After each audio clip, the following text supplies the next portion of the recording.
감사합니다. 이제 우리 지난주일 이제 부활주일을 우리가 지냈는데요. 부활주일로 이제 첫 주일입니다.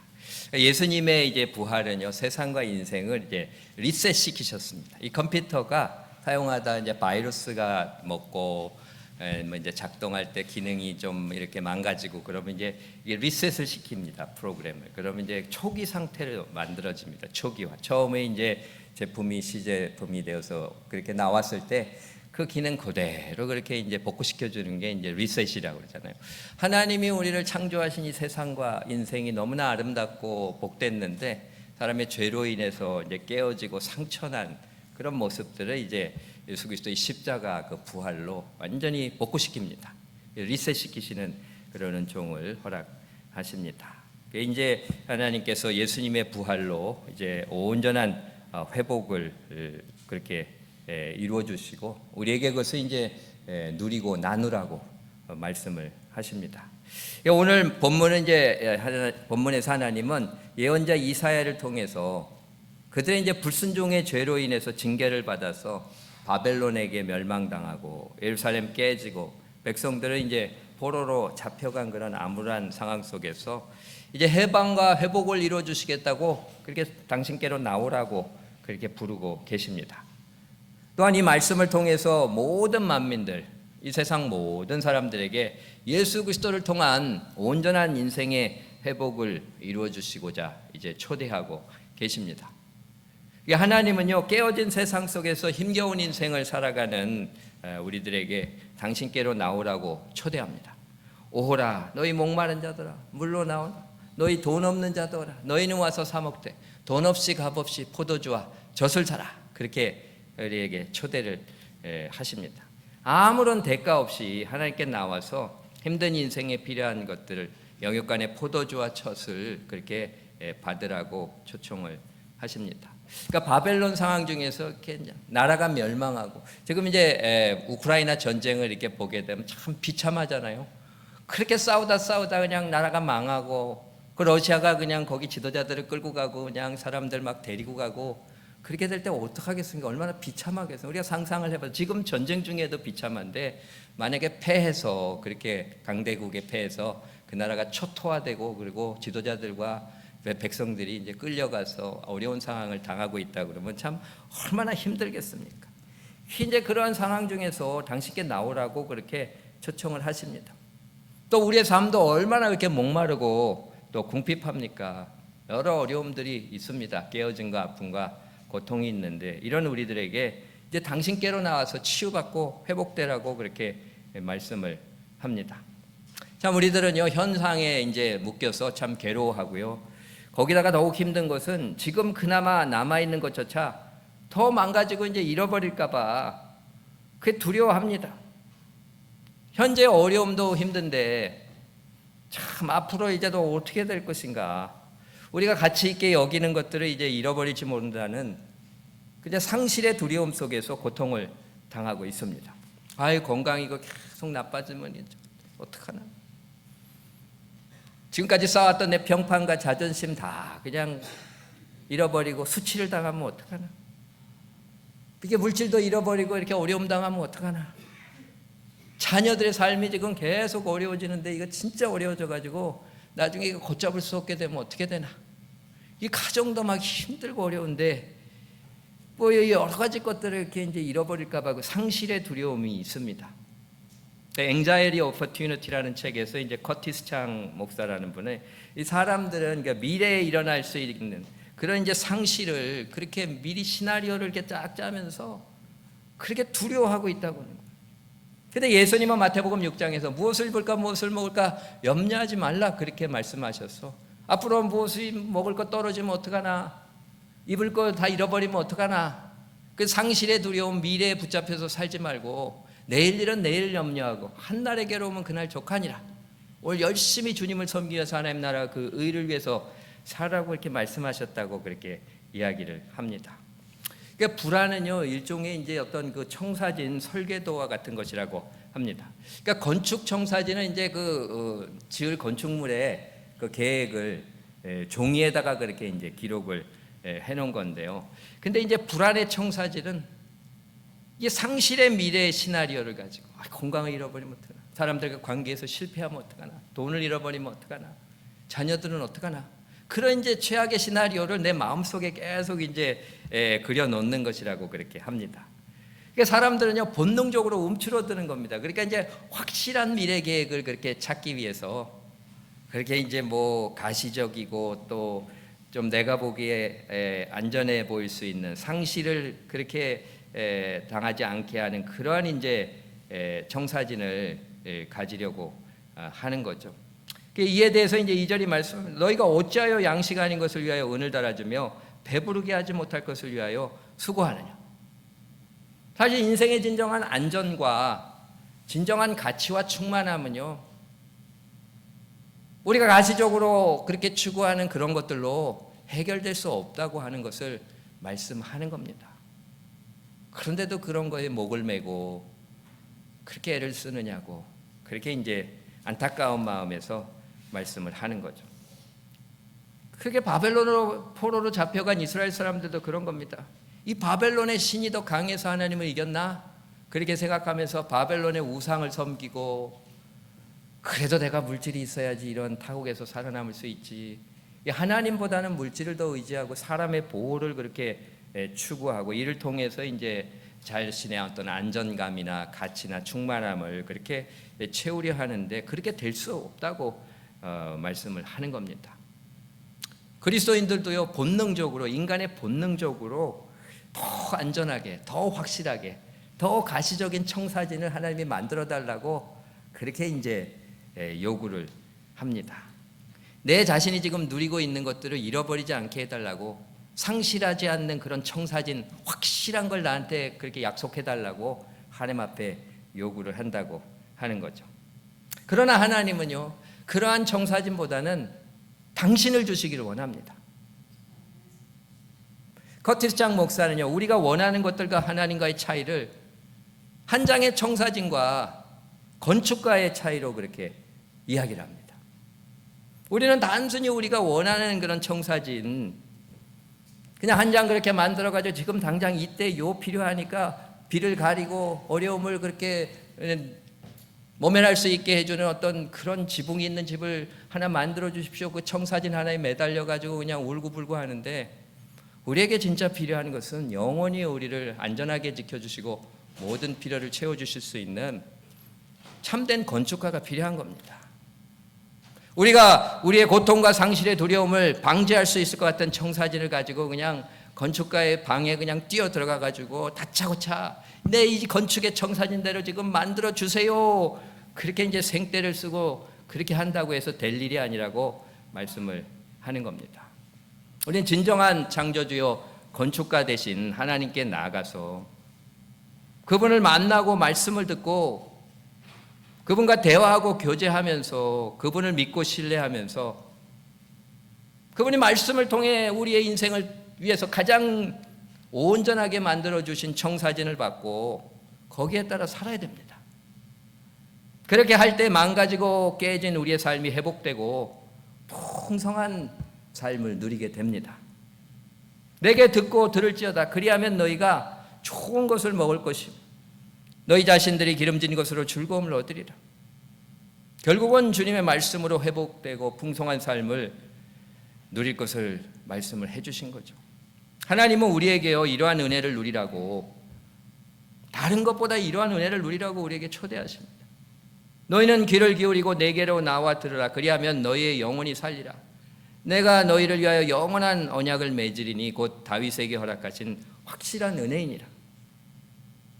하나님께서는요, 당신께 나와서 말씀을 들으라고 거듭 촉구하십니다. 2번으로 넘겨주시 바랍니다. 그냥 들으라는 것이 아니라 나와서 들으라고 그렇게 말씀합니다. 이거는요, 당신과의 관계 가운데 교제하는 것을 의미합니다. 하나님의 말씀을 그냥 무시해서 안 듣거나 아니면 그냥 멀찌감치서 그렇게 그냥 대충 듣고, 그리고 이제 필요한 거 있으면 그냥 뛰어들어가 가지고 뺏어가듯이 뺏어 달아나는 그런 하나님과의 관계는 참된 관계가 아니라고 말씀을 하는 겁니다. 이렇게 하면요, 하나님의 관계는 세워질 수 없고 그분은 알 수 없고 그냥 우리의 영혼은 방황합니다.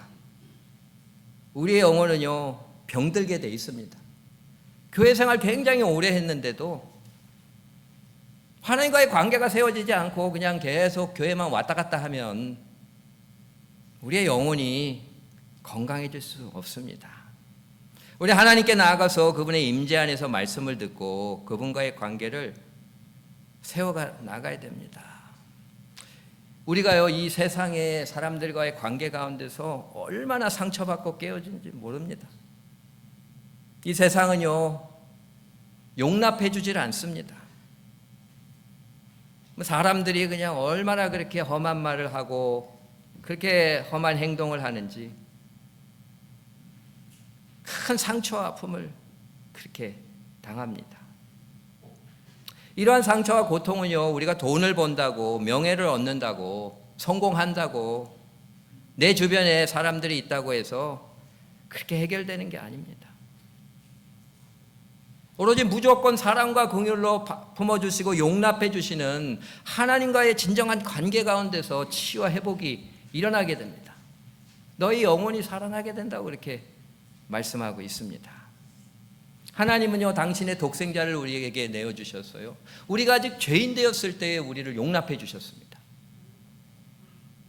온갖 죄를 짓고 그렇게 악하게 살 때에 그때 우리를 받아주시고 용납해 주셨습니다.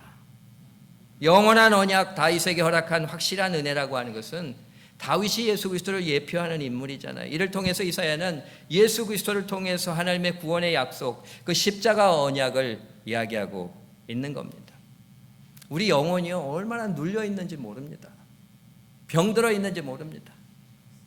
태어나서부터 가족들과의 관계 속에서 또 친구들과의 그런 관계와 또 결혼해서 가정에서 배우자와 또 가족들과의 관계 속에서 또 교회 생활하면서 직장 생활하면서 여러 관계 가운데서 우리의 영혼이 상처받고 병든 부분들이 너무나 많습니다.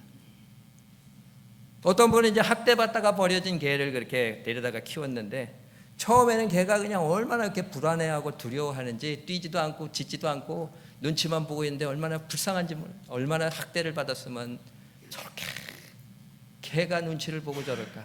그냥 그분이 그냥 사랑을 해주고 정성을 그냥 들여서 돌봐주고 그렇게 쓰다듬어주고 안아주고 그렇게 하니까 이제 이 개가 점점 길을 펴더니 이제 막 뛰어댕기고 꼬리도 흔들고 그분한테 와서 막 안기고 깡깡 짖어대고 그런데 얼마나 귀여운지 모르는데 정말 그 개의 영혼이 회복된 것을 느꼈다고 이렇게 얘기를 합니다. 우리도 하나님 안에서 눌려있는 영혼이 살아날 수 있습니다. 할렐루야. 이것이 영적 회복이고 이것이 영적인 성장입니다.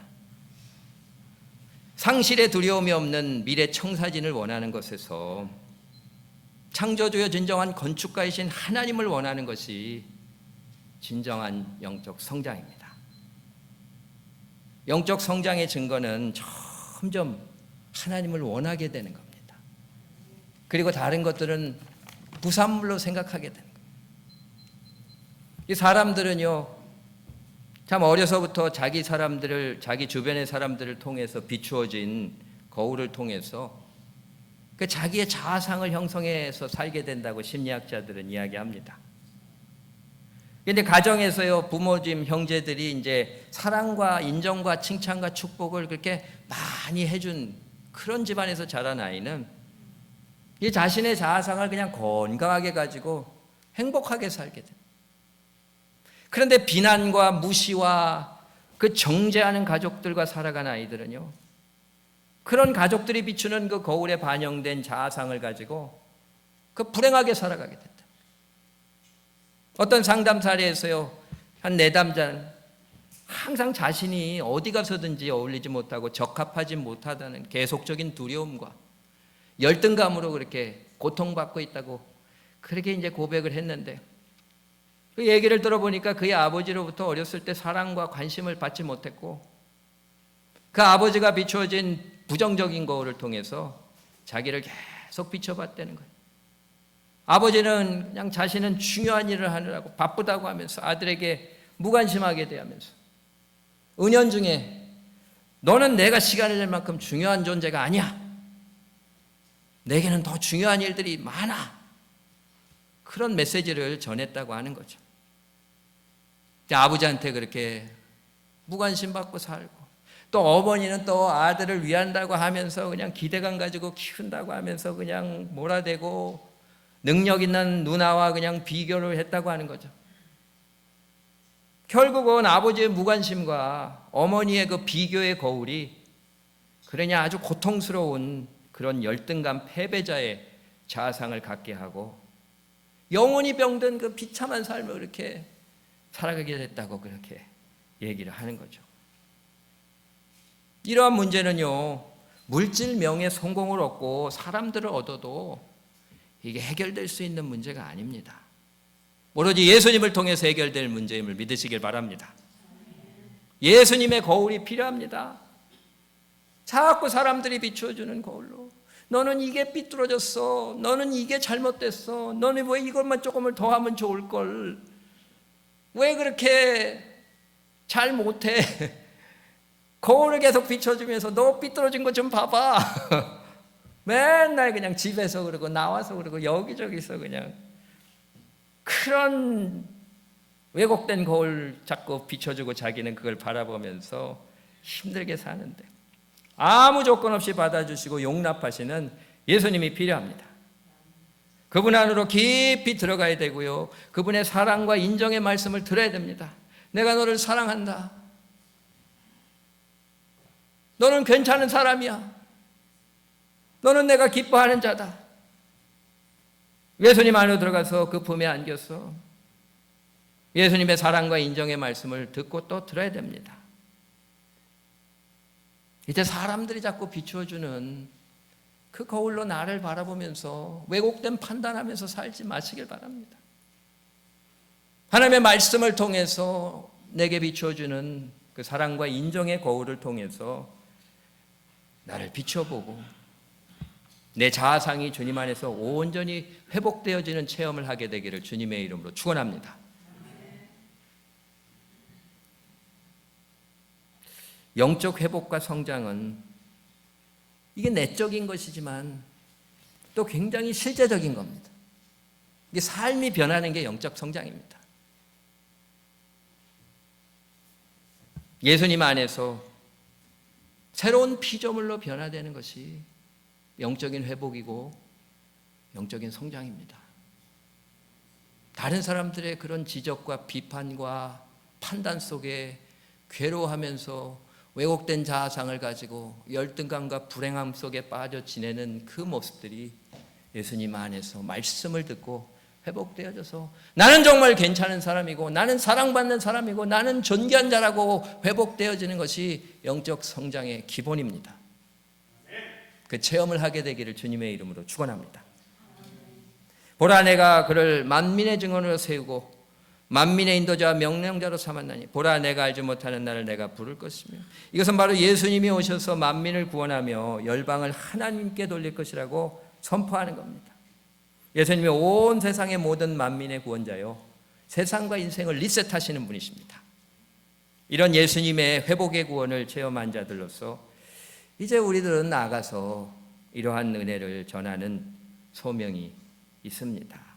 그러니까 우리가 주님께로 초대함을 받아서 택하심을 받은 그런 백성들로서 이런 은혜를 받게 될 때에 또 나아가서 이 은혜를 나눠야 됩니다. 오직 너희는 택하신 족속이요 왕같은 제사장들, 거룩한 나라, 그의 소유된 백성이니 이는 너희를 어두움 가운데서 불러내어 그의 기이한 빛에 들어가게 하신 자의 아름다운 덕을 선전하게 하려 하심이라. 할렐루야.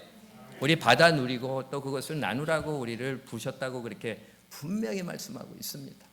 우리 야베스의 기도에 대해서 우리가 늘 묵상을 하는데 우리가 받는 복이 주님 안에서 이런 전인적인 복입니다.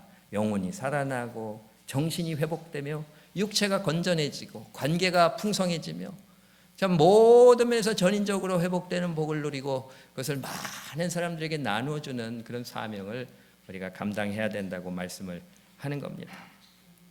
어쩌면은요, 우리는 우리 자신의 그 왜곡된 정체성을 가지고 잘못된 거울을 비춰서 우리 주변 사람들을 병들게 했을 수 있습니다. 우리가 그들을 회복시키고 살리는 일부터 해야 됩니다. 그러니까 우리 자녀들을 한번 생각해 보시기 바랍니다. 무관심, 비교, 정죄, 미움, 죄책감, 짜증, 분노, 이런 일 건강하지 못한 감정의 거울을 자녀들에게 어렸을 때부터 계속 비춰서 어쩌면 우리 자녀들에게 왜곡된 자아상을 만들어줬을 수 있을 수 있습니다. 아니 그렇게 속이 병들고 자기의 자아상이 그렇게 왜곡됐는데 어떻게 행복한 삶을 살 수 있겠습니까? 이걸 어떻게 해야 되겠습니까? 야단만 친다고 될 일이 아니지 않습니까? 이 커티스 장 목사의 책에서 그런 말씀을 봅니다. 어떤 보스턴 지역 소아과 의사는 예전에는 창상과 찰과상만을 치료했지만 요즘 어린이들, 젊은이들의 정신질환 그 치유하는 싸움에 모든 노력을 기울이고 있다. 이렇게 이야기합니다. 그는 부모가 세상의 어떤 의학 전문가보다 더 강력하게 효과적으로 자녀의 삶에 개입할 수 있다고 합니다. 사랑과 긍휼로서 무조건 받아주라고 하는 겁니다. 부모가 자녀를 무조건적으로 받아주는 것은 그 어떤 항불안제보다도 강력한 치유 효과가 있다고 말씀합니다. 부모가 예수님을 통해서 하늘아버지의 받아주심, 용납하심을 받아들이고 그것을 자녀들에게 전달해 줘야 됩니다. 하나님은 어떠한 조건 없이 우리를 받아주시기 때문에 우리도 자녀들에게 무조건적인 수용의 거울을 비춰줄 수가 있습니다. 우리가 아직 죄인 되었을 때 예수님께서 무조건 우리를 용서하시고 용납하시고 또 받아주었던 것처럼 우리들도 우리 주변의 모든 사람들을 있는 그대로 용납하고 받아줘야 될 그런 소명이 있는 사람들입니다. 받아줘야 됩니다. 예수님이 우리를 안 받아주셨으면 어떻게 했겠습니까?